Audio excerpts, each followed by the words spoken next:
issue I have. I'm not exactly, to be honest, I'm not exactly sure where both sides are going to come out on. So the issue we have is going to be immigration. Now the question, of course, that immigration can be broken down into two parts. Legal immigration or illegal immigration. I know that I'm guessing that some of the Occupy people don't like those terms so much. But I know that the Tea Party people have no problem using the word illegal when describing immigration coming across the border or not documented. So this time we're going to begin with the Tea Party side. Now I would suggest there's some people we haven't heard from on the Tea Party side. I'd like to get a little bit more of a mix going on your side on having the mic. So again, please begin. Okay, I believe excuse me. We should have not illegal immigration. Everyone should be able to come in. Actually, we should just stop everybody from coming in right now so we can get our country together. And then we should make sure that when we have people come in as guest workers, they come in and get their green card, do their work, and go back to their country. Okay, that is where we start.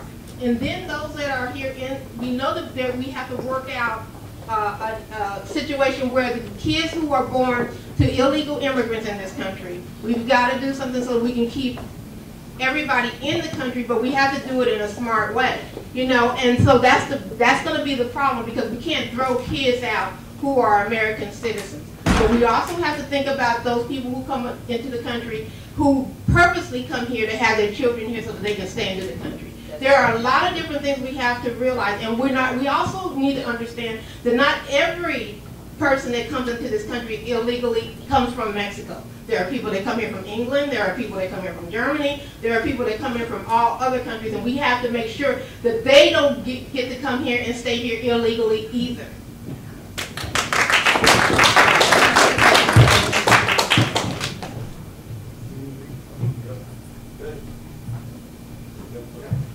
All right. I was born in New Mexico, and my family, my sister is a quarter Laguna and a quarter Hopi, Native American. And I have to say that this whole issue has been so horribly oversimplified and not respecting the wounds that this country was founded on. I don't understand how we can call people who are indigenous, First Nations people, of these continents illegal immigrants, and I have to say I respect the law, but we also have to take into account what the history of this nation is. Second of all, on a rational standpoint, we have a food crisis. Only 1% of Americans work in the agriculture industry. I fight for the 1%, called the farmers. You know what? A lot of the people I work with, they're illegal immigrants, or immigrants that have died, and their family died walking over this absurd border that was created by a bunch of colonialists, and they have died for freedom. They have died for an opportunity, and we actually very much depend on them for their knowledge and wisdom of how to grow food in our country. So, but I have to say the other part to this is that the reason that there are quote-unquote illegal immigrants coming in is because of multinational extractive policies that have destroyed their rights in their countries. And companies in our country assist in the illegal immigration of people from the South and turn them into a meat grinder over in... Before we try to change the world, can we just kind of focus on what's going on here? I'm all for changing the world and fixing things. However, the problem of immigration is a problem because of the government. The government makes it almost impossible for anybody to come into this country and actually obtain citizenship in a legal way. So what's going to happen? People are going to be here illegally. And insult to injury, the fact that they can come here and get free health care, not pay taxes, get all the entitlements that citizens should have if they'd like to have them. There's no focus on policing this. There's no focus on making it easier for people to become citizens. I'm all about people coming here. We're supposed to be the land of opportunity where everybody's got an equal shot and everybody can do what they need to do. The government being so big and out of control is what stops that from happening.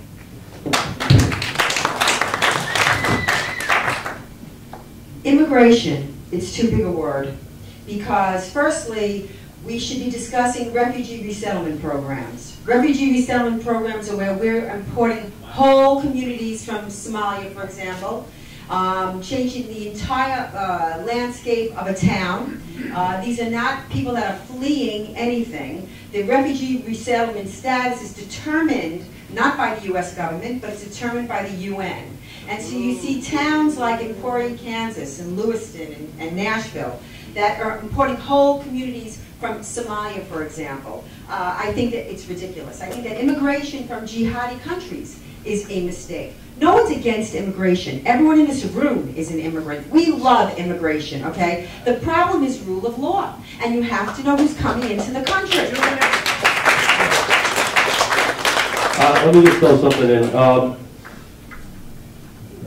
How many Tea Party people believe that capital should be free to move from country to country? It is. Do you think that capital should be? Now, if capital can move freely from country to country, shouldn't people be able to move freely from country to country?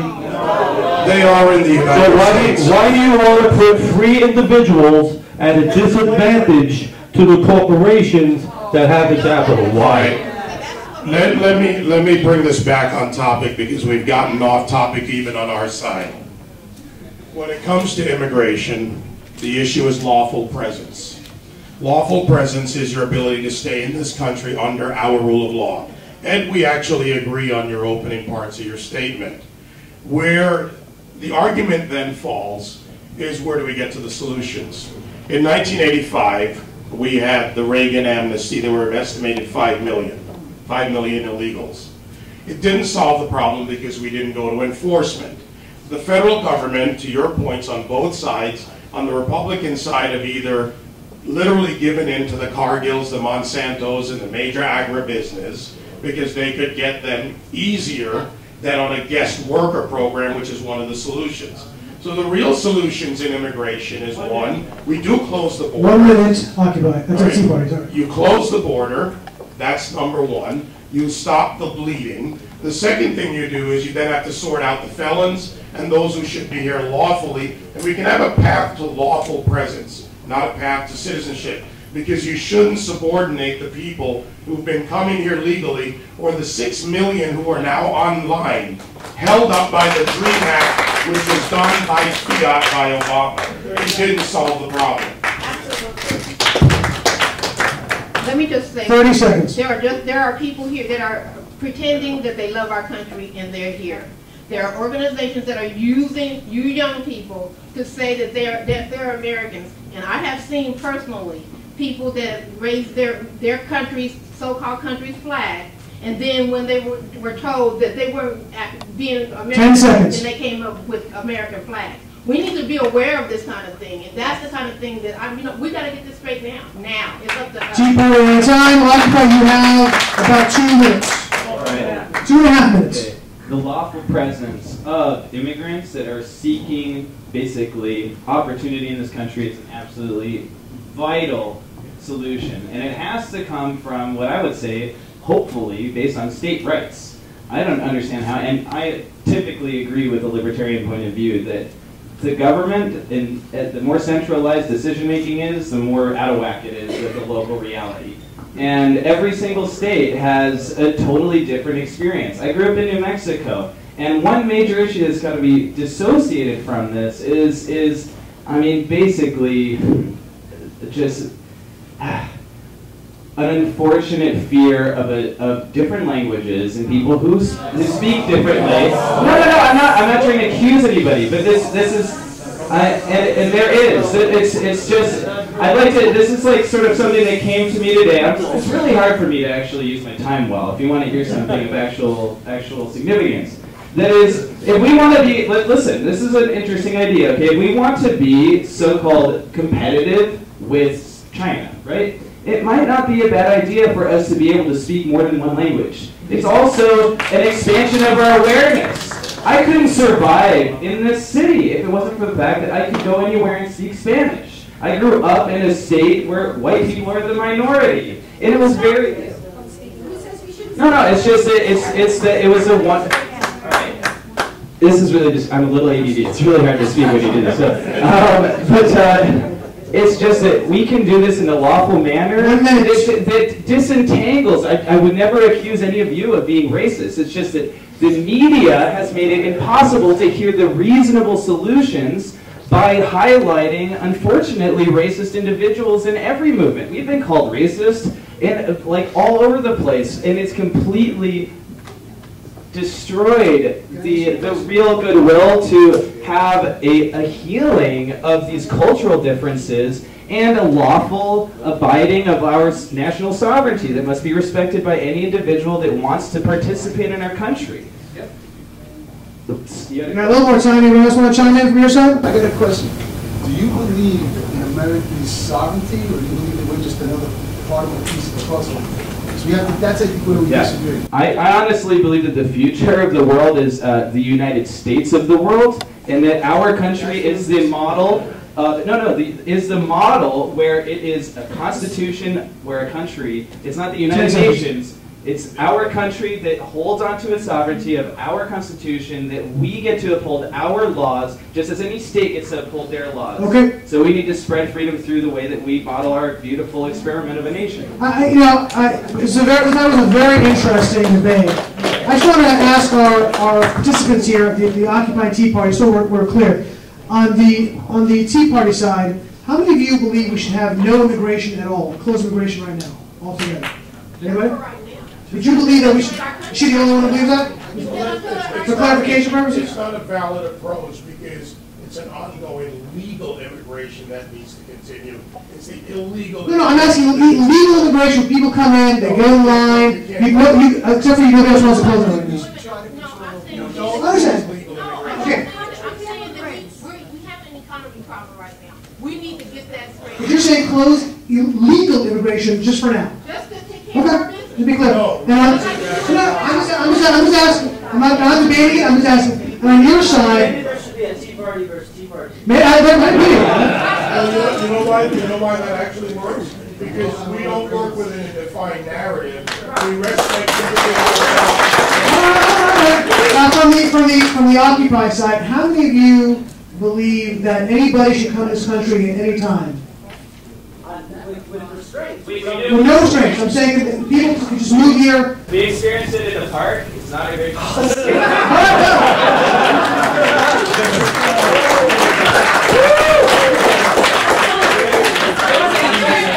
Okay, it was an experiment. It was a social experiment. Okay, great.